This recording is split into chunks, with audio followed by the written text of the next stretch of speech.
Hey friends, Leigh Brown here, and welcome back to My Kitchen, My Rules.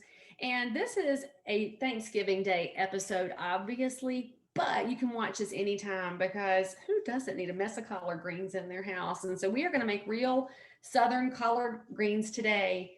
You're going to love it. Your family's going to love it. And if you're the person sitting there right now going, ooh, what greens? Please don't be that person. Okay. Just learn, how to expand your horizons a little bit.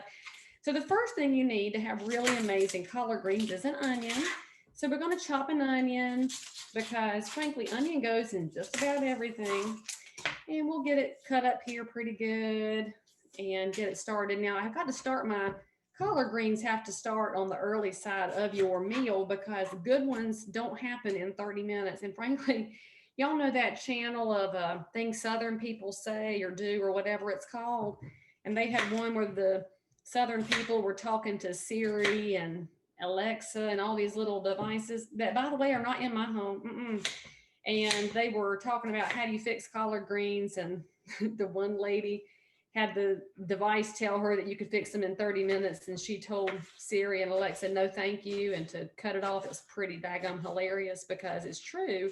Collard greens can't be fixed in 30 minutes. I mean, unless you're buying the glory ones from the grocery store, in which case they're coming out the can they already fixed. And for your store-bought can, those glory ones aren't bad. And I first tried them after I was riding through the backside of South Carolina one time, and there was like a stretch of the state highway that was vegetable ads, and it was kind of reminiscent of the Burma shave. Is it Burma shave? I think so. I can't remember now, but anyway, it was hilarious to see billboards for black-eyed peas and onions and green beans, and I have never seen it. And we went back down there one time and don't see them anymore. I don't know what happened that time, but anyway, I got to tell y'all that means billboard advertising works, I guess, because that's what made me try that brand of canned greens one time, because it was in New Year's when I didn't have time to fix them. Because actually, I've rambled here. You need 3 hours, okay? You need about 3 hours for good collard greens, or longer, because frankly, they're better on day 2 and day 3 than they are on day 1. The longer they sit and marinate in their own flavor, the better they are. So get familiar with them. Now you can use this same recipe with turnip greens or mustard greens. And if you're not a greens person, then try them all out and see which one you like, because they do have different flavors and degrees of bitterness and sweetness. And it's very, very complicated, greens eating. But I will tell you what's not complicated is for the end product, you're going to have vinegar, because vinegar goes on good greens. And so let's cut our stock pot on here to a nice medium high, because we are going to have to saute these onions. And then after we get those ready, we're going to put some salt pork in there. Now I've got 𝙑𝙀𝘼𝙾, which was not my favorite choice to have to do like a brand of salt pork, but the place I usually get my meats was not open when I needed this because it's Thanksgiving Day. And so here I am using 𝙑𝙾𝘼. So say a prayer over me, y'all, because I don't know where they get their pork from, if it's GMO or any of that mess. So just anyway, let's get this ready. So we're going to saute an onion, and then we're going to saute our salt pork with it. Now, if you're not a salt pork person, you can use a ham hock, which is even better. My store was also out of ham hocks because obviously I'm in the South and I was fixing this for Thanksgiving. You can also use bacon. You could probably use sausage, although I think that's weird, but you do you. This is not your kitchen. This is my kitchen, my rules, but your kitchen should totally be your rules. Pick any flavorful meat. That's the secret. Country ham is also a wonderful thing for collards. And by the way, some of y'all have asked about the Southern meal for New Year's Day. Here's what y'all got to have. You eat greens so that you will have money in the new year. Some of y'all need to eat more than greens than others. You eat ham so that you will have health, because obviously pork makes you healthier. You need black-eyed peas for luck, and you need cornbread because cornbread goes with black-eyed peas and greens and ham. Now I use country ham at New Year's because frankly, I love salt, and that is my friend. And for those of y'all that are on salt restricted diets, you should probably find some low sodium sad version that you could use. And so just plan ahead in your head and your shopping for New Year's, because we all need 2021 to be amazing. Or if you watch us in a future year, 2022, 23, I don't know how long the internet's going to last, frankly. I didn't know it would last this long. So anyway, I'm going to pause for a second while I wait for my pan to heat up. Do I have to pause? Yes, it's not fast this morning. I think it's because I got too many things of cooking. And we'll keep going with the collard greens. I'll show y'all what happens next. Now, if you were in my house right now, what you would smell is the smell that I grew up with. And if you are from the Mallard Creek area, that would be the smell of Grace Deaton's kitchen. Y'all remember Grace Deaton? That's where I learned how to slaughter a hog, because as the kids who stayed over there, we learned all those things. And then in my family, we used to do a pig at Christmas, but we're back to doing that now at my house. For some reason, I got acreage so I could do a whole pig. And you do not waste pig, y'all. So all the side meat has a purpose. But anyway, now you smell the pork is over here cooking. I forgot to tell y'all that if you cook a whole pound of salt pork, you can save off a couple of bits after it gets cooked to put in your other vegetables. And so I'm going to take about 4 slices of this to save for my green beans, because green beans need to have pork in them too. And I know that you vegetarians are kind of horrified right now that all of my vegetables have meat in them, but you know what? That's just how it goes in my kitchen. So we'll get the salt pork done. And as soon as that's done, we're going to toss in the onions. Now, what else you need for your greens? For my recipe, you need like 3 pounds of collard greens, and you need to be able to wash them and tear them up. If the collard greens are big, you're going to pull the stalks off because you don't need to eat the stalk. And then just do a rough tear. Now, these are already washed while they're over here in the sink. And so just get busy tearing these up while your salt pork's cooking and while your onion's going. You do want to rinse them first because greens just come straight out the field. And those of y'all that like fancy things from Whole Foods, I don't know if Whole Foods sells greens. Somebody would have to tell me, because that does not fit my mental image of what you get over at the Whole Paycheck Market. So we're going to get a plate here to pull off some of the salt pork from my green beans. Oh my goodness, it smells good. I miss Grace Deaton. I miss George Deaton.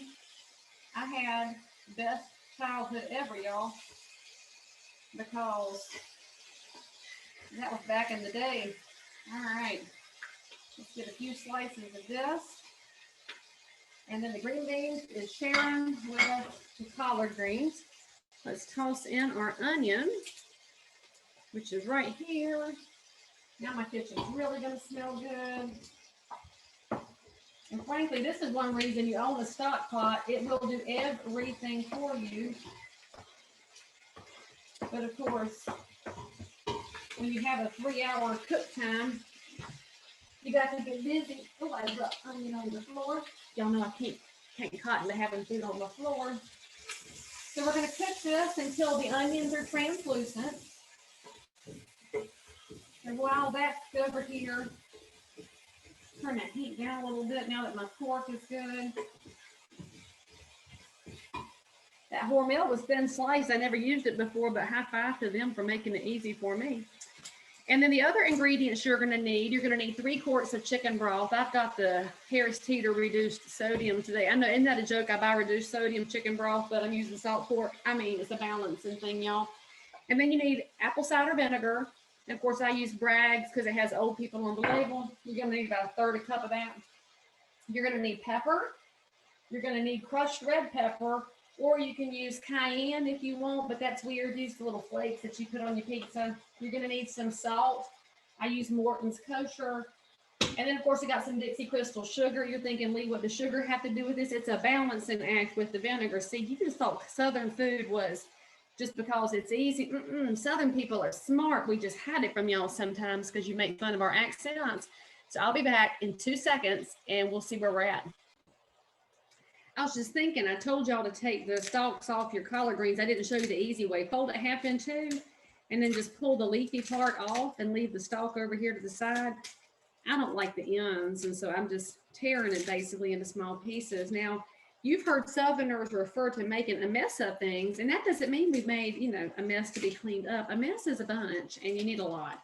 So with collard greens, you got to know, or turnip greens or mustard greens, whichever ones you fix, they're going to cook down, right? So it looks like a whole bunch when you're fixing 3 pounds worth. It will go in 2 seconds flat if you cook it correctly. Frankly, if you make nasty food, nobody will eat it. But if you follow my instructions, people will want to eat what you're fixing. This one's got a little bit of yellow to it. Yellow doesn't hurt you. We'll just minimize that though. It does add some nice color to it.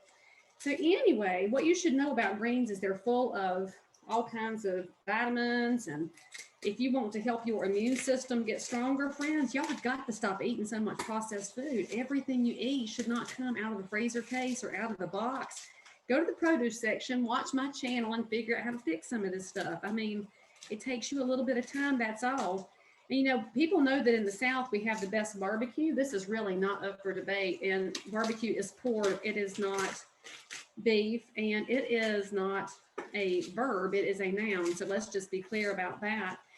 But anyway, one of the secrets of really good pork barbecue is that we cook it low and slow. So that means low heat, and it takes forever. You don't cook that stuff fast. I mean, even if you're doing it in your house in the oven, it's going to be several hours. Your collard greens are the same way. Low and slow will get you the best results. So you're probably thinking to yourself, but Leigh, I have an Instapot and I have a crock pot. Yes, friends, you do. And there's things to cook in there, but I'm just going to just lay it out there right now. Some things in life are worth waiting on. And so be smart, be patient. In fact, teach your children that. Your teenagers and your young people right now do not understand the beauty of delayed gratification. In fact, some of y'all need to learn some delayed gratification, which means you need to resist when there is a new iPhone out, because that is just a budget leak. And your money would probably do a good job staying in your pocket, being turned into gold. Buy some whiskey, buy some ammo. There's lots of things to purchase. And so anyway, we're going to have about 3 pounds worth in my bowl here, and then we'll be right back to toss it into the pot with our chicken broth and our ACV and our spices. Okay, so now we've got our greens ready. And by the way, this is what it's going to look like. So I got a big pan full here. I got all these stalks over here because we don't eat the stalks. So get your 3 containers of chicken broth. Today I've got, I think I already told y'all the Hdr brand because it was on sale, and yay for a good sale. I always stock up. That's why I have my appliance graveyard out in the mud room to put extra things when I find them on sale. And I will say that when you're looking for a house with your realtor, you're not going to find the perfect house. It does not exist. But you get close enough, and then one day you'll get bit by that bug to renovate or build a house, and we're going to smile at you and tell you we can help you, while inside we know you've lost your mind a little bit. And then you're going to build it just like you want it, and then realize when you get done that you forgot something. That's how it rolls. So anyway, we got our 3 containers of broth, and then we're going to toss in about 1/3 cup of apple cider vinegar. I keep calling it ACV because I'm hip and cool. Y'all might not realize that people who wear camo pants and runner t-shirts and show you all their secrets on the internet are cool. So that's probably a 1/2 cup. I needed to get my fresh bottle out anyway. And then we need about a tablespoon's worth of Dixie Crystals, just regular white granulated sugar. I don't think I recommend powdered sugar, but that would be weird. So that's going to be about 3 teaspoons, is about a tablespoon-ish. So there we go, we got that. And then we need some salt, and you're going to want about a, I don't know, teaspoon or tablespoon, actually a tablespoon of nice kosher salt. You actually don't need a heck ton because, again, you have that salt pork in there for flavoring already. Then we're going to put in some black pepper. I put on enough that I can see it around the top of my pot, and that should be about plenty. And then for the crushed red pepper, I'll do about yay much so that I get some heat, but not so much that my mother can't eat it because, you know, she does not like the heat. And then we're going to put our greens in. So we're going to get them into the pot here. And then we'll get our wooden spoon to push them in. And then this is going to sit on the back burner on the low heat. So that's going to mean like about a number 2 on your heat. And you're going to let it sit for 2 to 3 hours, longer if you want. It just depends on how wilty you like your greens. Everybody's different. So make sure you push it down into the moisture, which will also mean it gets all the flavor of the onion and the salt pork and all the spices that you put in. And then in just a couple more hours, you will have a vegetable that, you know, we like to say will make you jump up and slap your mama. But in light of being Thanksgiving that I'm fixing it for, let's just say make you jump up and hug your mama. So anyway, I'll show you all the final result here in just a minute. Okay, so this is your end result. After 3.5 hours, that's what your greens look like, friends. Trust me on this. This is the vegetable you need. It's good for you and amazing, but douse it with some white vinegar before you eat it. It's the best. I'll see you next time on My Kitchen, My Rules.